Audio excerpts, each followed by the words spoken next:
Friends and learners, welcome back to another video lecture on the topic use of e-portfolio and e-rubrics in assessment. In the last two videos, we have discussed extensively about how technology is used for assessment of students. In this video lecture, we will be focusing on e-portfolio and e-rubrics.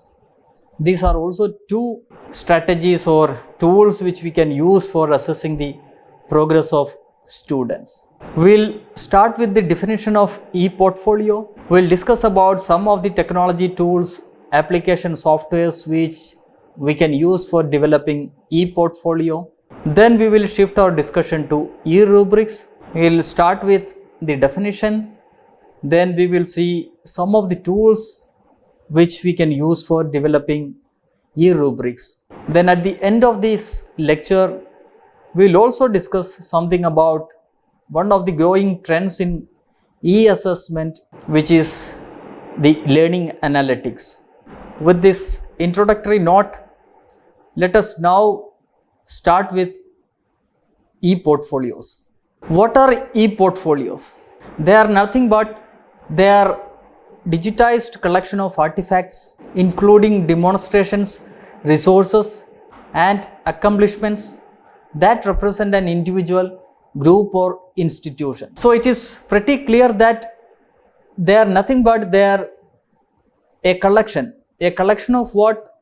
The collection will be the digital resources. Let me make it more clear by bringing in the concept of the portfolios. Portfolios are nothing but they are the collection of learning resources of children. Say for example, as a teacher, I am teaching my students, I am asking my students to submit some assignment or project report. So what in that case the students will do? They will prepare the assignment in papers. They will also sometimes they will prepare the project report also, and they make use of papers for that, for projects also, for preparing project reports. And these assignments or project reports are submitted to the teacher. And what the teacher will do? Teacher will collect such learning resources or assignments or project reports of each of the students. And this will be in hard copy form. So whatever learning resources students prepare, this will be submitted to the teacher, and the teacher will be storing such hard copy materials, learning resources. So such collection of learning resources are portfolios. We call it as portfolio. So it can be of anything, the test papers the students they have given, it can be assignments, it can be any project report, it can be of any unit test, but all those are in hard copy form. Now all these practices now are turning into the virtual space where technology is used for preparing all these. Like say for example, preparing assignment, they make use of any text making software, they make use of presentation slides, they make use of animations, graphics and all. So when they prepare any of these assignments or project reports or any such digital learning resources, this will be submitted to the teacher, and teacher will be storing in virtual space. So if the teacher stores such learning resources in virtual space, we call it as the digitized collection of artifacts. We call it as the digitized collection of artifacts. This is not only restricted to a teacher, even the students can also make use of e-portfolios. Say for example, they have prepared some PowerPoint presentations. They can store this in their e-portfolio. If they have prepared any project report digitally, this can be stored in their e-portfolio. So it's not only the teachers are making use of e-portfolios, equally students can also make use of e-portfolios. Whatever digital materials that they have prepared, the students have prepared during an entire academic period, they can be stored in e-portfolios. So friends, both teachers and students can make use of e-portfolios, which are nothing but, in simple words, they are the digitized collection of artifacts which includes all the digital materials the students have prepared. This is also known as a digital portfolio, online portfolio, and they record the digital works performed by the student. When we talk about why these e-portfolios are gaining attention, very important, we have discussed in the last two videos that technology is used in a big way for assessing the progress of the students. So suppose if I am a teacher and I have given some work to my students to conduct a project work, and the students will be submitting the project work. So this project work which are prepared digitally will be submitted to me. If I am a teacher, then I can evaluate, I can make use of these project reports, the digital project reports, for assessing the students. So one of the, maybe we can say, uses of e-portfolio is for assessing the performance of students. Let me quote another example. If as a teacher I am conducting an exam, maybe online, say for example, in the last video we have discussed about Google Form. So I am making use of Google Form for conducting the examination. Students will be attending that examination. This can be, the answers given by the students can be stored in the e-portfolio, and I can use that answers for assessing the progress of the students or evaluating them. So that way, one of the major uses of e-portfolio is for assessing or evaluating the progress of the students. Coming to two definitions, one says portfolio is a purposeful collection of student work that exhibits the students' efforts, progress and achievements in one or more areas. The collection must include student participation in selecting contents, the criteria for selection, criteria for judging merit, and evidence of student reflection. Another definition which says like, may be defined as a purposeful collection of student work that tells the story of a student effort and progress and or achievement in one or more areas. So very simple and pretty clear that they are nothing but the digital collection of student work, and it is having some purpose behind it, why it is collected, the digital works of the students. Let us see the importance. As I was saying, one is it can be used as an assessment tool. The other is they are also considered as a learning tool. And we have discussed in one of the videos about the self and peer assessment. So if the students want to conduct some self or kind of a peer assessment, they can of course make use of the artifacts or digital teaching learning resources which are stored in the e-portfolios, and they will get to know that where I stand, whether I have any difficulty in my learning. So it is equally used as a learning and assessment tool, e-portfolios.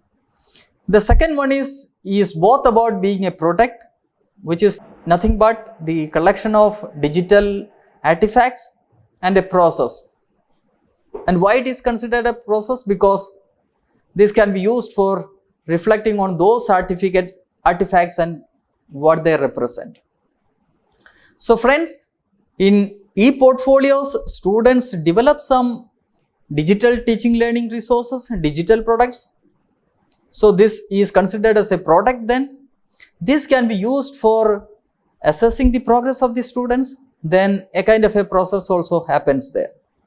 So this is why we consider why e-portfolios are important in the teaching learning processes. Now coming to, even though I have mentioned about what an e-portfolio will be carrying or what all digital teaching learning resources, digital materials the e-portfolios will be storing, there are many things that way. Say for example, it can contain different files, like it can store text materials, it can equally store graphics, images, pictures, video programs, they can store audio materials, they can store. So by that I mean any digital resource or any teaching learning resource or any learning content which are digitally prepared can be stored in the e-portfolios. This is one thing. Then evidence related to courses taken, programs of study, etc. Say for example, I am a student, the learning contents or the learning materials which I have prepared when I was studying in the 5th standard, all those digital materials can go into my e-portfolio. And as a student, I doesn't end up with studying in 5th class only, it goes up to the higher secondary, higher education, and it goes on that way. So what all digital learning resources which I prepare when I was studying in 6th standard, 7th standard, 10th standard for my higher secondary classes, all those can be stored in my e-portfolio. So all those now will be then form as a evidence of my study. So evidences related to my courses, the programs which I undertake, the programs I do, any online courses if I do, all those can go into my e-portfolio. Writing samples which might include several drafts to show development and improvement. This is another material or digital resource which can be stored in e-portfolio. Projects prepared for class or extracurricular activities. Say for example, as a science student, I may be interested in participating in science club activities. So what all materials, digital materials I have prepared for my science club, that can also go into my e-portfolio. So all the projects prepared for class or any extracurricular activities can also be stored. Evidence of creativity and performance. Say for example, I am a student of 10th class. I may be interested in music and I have the capability or skill in singing. So I can sing. This song can be recorded. That can be stored in my e-portfolio. So this is nothing but it is something related to my creativity and performance. So all those digitally prepared materials which are related to my creativity and maybe we can say extracurricular activity or performance can go into my e-portfolio. Evidence of extracurricular and co-curricular activities. Again, maybe I can say the example of the drawing. I may be having the skill of drawing. I can draw pictures. I can develop graphics. This can be stored in my e-portfolio. And finally, evaluations, analysis and recommendations. All those can be possible, are possible in e-portfolio, evaluation and analysis. We will see how this is done maybe at the end of this video lecture. Friends, some of the pedagogical values and benefits. This will help for a student self-regulation. Of course, when I go through the materials which are stored in my e-portfolio as a student, I can easily make out whether I am following the activities which I should complete in an academic year.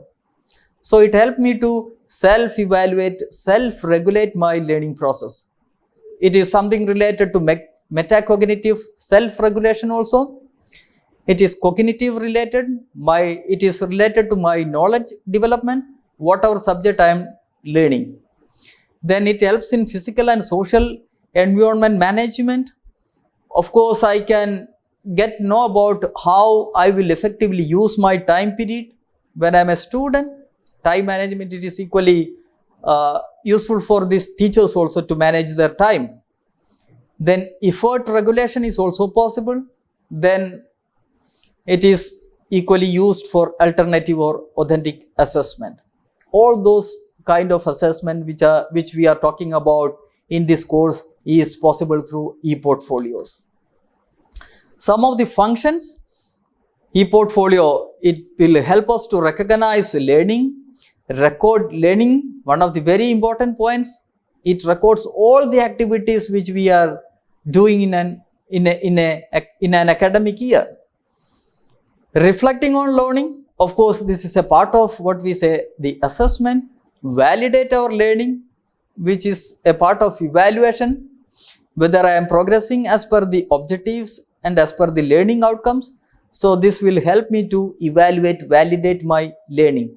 Presenting learning, say for example, a teacher saying to a student to submit some project report. So I can present my project report digitally to my teacher, presenting my learning. And all those digital materials that we prepare as a student, that can be presented through e-portfolios. Planning our learning, this is also another function which is performed by e-portfolios. Then of course assessing our learning. Friends, now let us talk about the types of e-portfolios. There are of course different types of e-portfolios. Some of the major e-portfolios are listed on the screen. One is developmental, which collect and record student activities. Very important. Say I am a student of 10th class and the teaching learning process continues for some 10 to 12 months. So what all activities I do in that complete academic year? By that I mean what all digital resources, digital learning contents I will prepare, that can be recorded in an e-portfolio. So if you are collecting such learning records or students' activities, such e-portfolios are called developmental e-portfolios. Now, the second category is assessment e-portfolios, which record the students' activities and are used for assessment. And this is specifically for assessment. Say, for example, again, let us take the case of project. A teacher may give a project work to the students. They will submit the project report. So as a teacher, I'll be evaluating my students. I'll be assessing my students looking at the project report. And accordingly, I may be giving some grades or marks. So that e-portfolios are specifically used for assessing the students, awarding marks and grades. So if you are making as a teacher any e-portfolios which are specifically used for assessing the students, then such e-portfolios we call as assessment e-portfolio. Then another category which is something which is very general in nature. As I was saying, say for example, I am interested in music. I have some caliber in drawing. So if I want to show my caliber, my capability, my skill, then I can make use of course, the showcase e-portfolios. Say for example, as I was saying, I am interested in drawing. I'll be putting all the, pictures, diagrams which I have drawn into my showcase portfolio. So if somebody at a later point, if somebody wants to see my work, then I can share this portfolio to that individual. So showcase portfolios are specifically used for showcasing our talents, and that's why the name showcase. So friends, I hope you have understood this. There are three major types. One is developmental, then the other is assessment, and the third one is showcase e-portfolio. I would also invite your attention to the graphic which is shown on the screen, where you are seeing the artifacts or digital materials which you can store in the e-portfolio. Digital images, Google Notebook, and it includes many things like videos you can have and other digital materials like audio clips and many such digital materials. So friends, I hope you have understood the concept of e-portfolio, where we were discussing that they are nothing but they are the collection of digital materials, and it is equally used by the teachers and students. Now let us see, this is also very important, since it is a digital material, this e-portfolio, there are many websites, there are many technological tools, application softwares or apps, in short, which we can use for creating e-portfolio. So maybe a teacher can create e-portfolio for a classroom she is teaching, say for example 5th class or 6th class. So whatever materials the teacher will get from 5th standard, 5th class, that will be put in that e-portfolio. And this is equally used by the students also. As I was saying, students can also create their own e-portfolios. So the website addresses which you are seeing on the slide, they are nothing but these are the websites or application softwares which you can use for creating e-portfolio. Let me make a mention of a couple of them. Like one is R-Campus, which is on the top of this list, and the one which you are seeing on the lower side, which is sitesgoogle.com, which is a product of the Google company.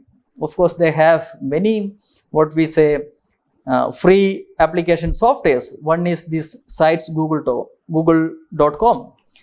This is used specifically for creating what we say the website. If as a teacher, if you want to create a website on your own, of course you can use this website. And when you open this website or when you access this sites.google.com, you will see many ready-made templates. Of that, one template is regarding the e-portfolio. So you can just click on that template and see how you can use that particular website for creating e-portfolio.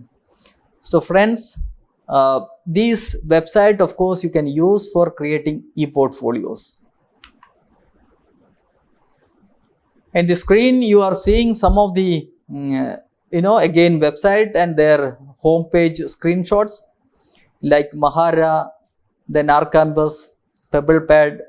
Of course, you can also visit this website and make use for developing e-portfolios. So friends, with that, I would like to conclude my discussion regarding e-portfolios. Now let us come to the second session of this video lecture, which is about e-rubrics. E-rubrics is also another important technology which teachers can use for assessing the students' work. Let us start with the definition of e-rubrics. E-rubric. Before coming to e-rubric, let us start with what a rubric is. A rubric is a scoring tool that explicitly describes the teacher's performance expectations and criteria for a piece of work. Let me make it very simple. Say for example, since we are talking about the technology used in assessment, say for example, as a teacher, again, I am asking my students to develop a presentation, PowerPoint presentation.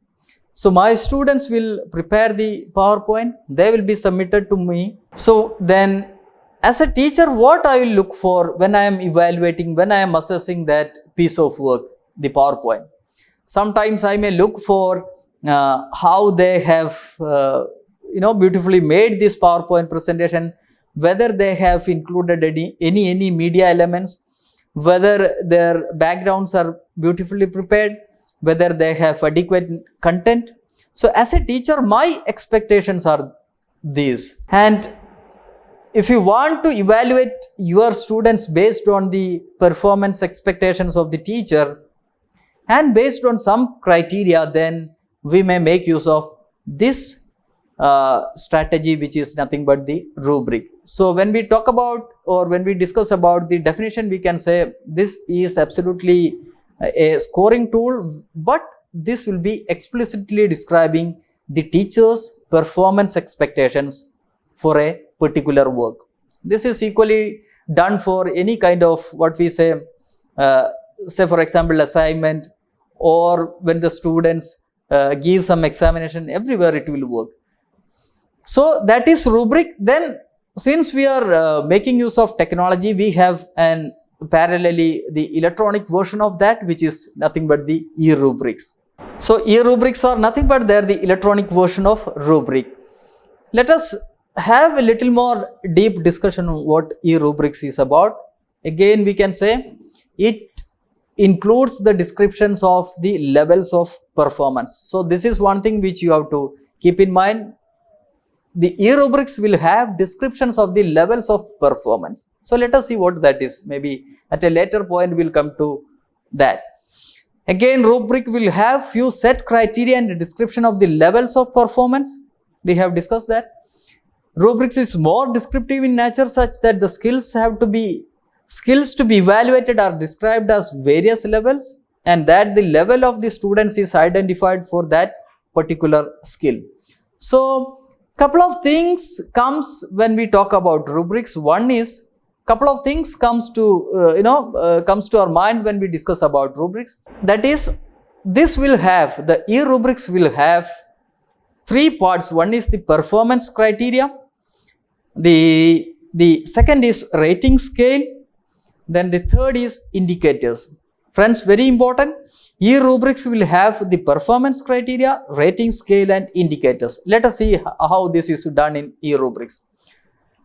In the screen you are seeing, say for example, we were saying about criteria.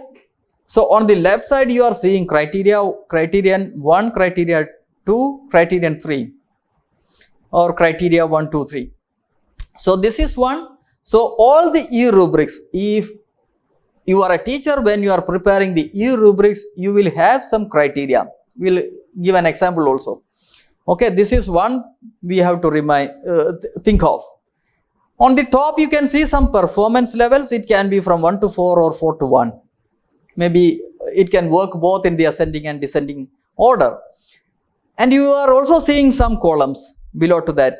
Below to 4, you are seeing 3 columns. The same is repeated up to 1. They are nothing but they are the indicators. So we have to write something in the column again. So this is nothing but they are the indicators. So friends, criteria, then the performance levels and indicators. And this is not happening, what we say, when we are assessing the progress of the students normally. Say for example, I have made my students to attend one examination, test, unit test, something of that kind. I'll be just seeing what they have given in the answer sheet, and I'll be evaluating based on whether they have given the proper answers. This is how usually it is done. But in e-rubrics, see, when I am making use of e-rubrics for assessing my students, I have to prepare an e-rubric template which will have these many elements like the criterion, performance levels and some indicators. Let us see this with the help of an example. So on the screen you are seeing an e-rubrics template. See the criteria which I have listed on the left side, which you can see on the left side of the screen. And this e-rubrics is prepared, say for example, as I was saying, let my students prepare a PowerPoint presentation. So I am assessing my students' PowerPoints based on this e-rubrics. So what I look for as a teacher, my expectations are the PowerPoint should have a proper introduction. So my first criteria would be introduction, and that's why you are seeing this introduction on the left side as the first point. Then this PowerPoint should have the content, which is nothing but the body of the PowerPoint. Then the PowerPoint should have a good concluding remarks or a concluding slide. Then I am looking for what all media elements they have included in the PowerPoint. So that is another criteria, another expectation as a teacher. Then how they have edited this PowerPoint. So these are some of the, what we say, expectation as a teacher, which I think of my students' PowerPoint should have. So I have made this as the criteria. So one side is over now. You can see the levels, level 1, 2, 3, 4, 5. So I have made this 5 level, what we say, performance. So this is performance level. Friends, you can see the performance level, and under each performance level you are seeing the columns. In the first column I have made it as I have given some indicator. So the first indicator is very poor, second is poor, third is average, good and very good. So I am looking at the introduction of the PowerPoint, whether it is very poor or whether it is very good. So if a student has done it with, in a nice, beautiful way, I may give it as, I will assess my student as a very good introduction. If it is not properly done, I may put that student to level 1, very poor. So done. So this is done for all the criteria. I have to complete for all the criteria which you are seeing in this screen. Say for example, in media I have done it. They have included very few media elements. If they have included audio and video, it is level 2. If they have included graphic, it is going to level 3. And animations, then it is level 4. If there are many media elements, then it is level 5. So this is how e-rubrics templates are prepared. So whatever work you are giving to your students, you have to think of preparing e-rubric templates in this way with criteria, performance levels and indicators. I hope you have understood this. Now coming to how it is created, you have to list the criteria first, determine your performance levels, then write the description for each performance level. We have seen this with the help of the previous slide.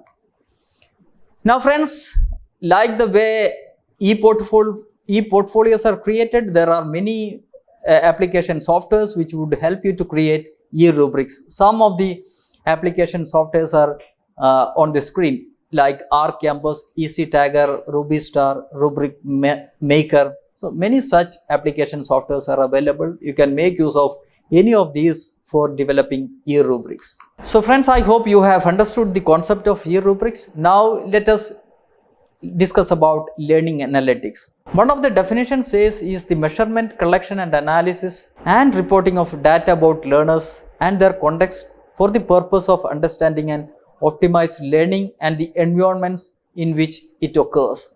So basically they are nothing but, see, there are different modes of education. Say for example, the face-to-face, online, ODL and blended mode of education. In face-to-face education, both the teachers and the students are engaging in the teaching learning process in the classrooms. But if it is an online course, many things are happening in the virtual space. So how then a teacher will know that whether the student have read the material, have seen the video program available in the course?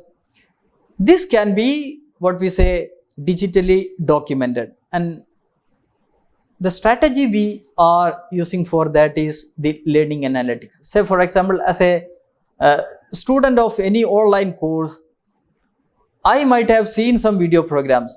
So if I am looking at that website and seeing the video program available in that particular course, the information will be collected by my teacher, my course instructor.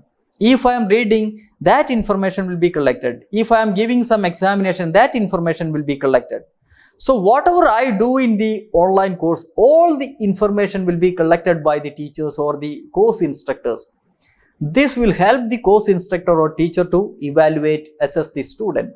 So when a student who engages in any online program, the activities that the student do in that online course, all those activities will be collected digitally. And if you are doing that, then that is nothing but that is learning analytics. And we will make use of such data for assessing or evaluating the student.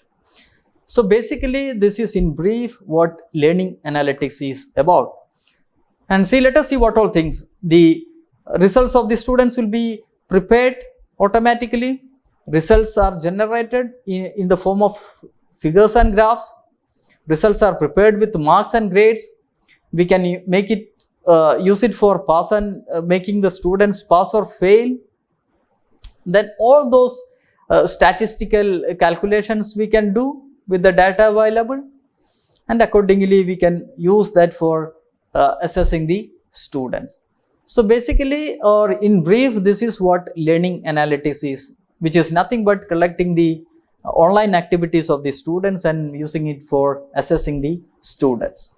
So friends, I hope you have had a little understanding about the learning analytics, and there are many such tools, application softwares which we can use for making for learning analytics. With this, I would like to conclude this video lecture. In this video lecture, we have covered three major concepts. One is the e-portfolio, the other is e-rubrics, and the third one is learning analytics. I hope you have had some understanding about the concepts that we have discussed in this video lecture. Thank you.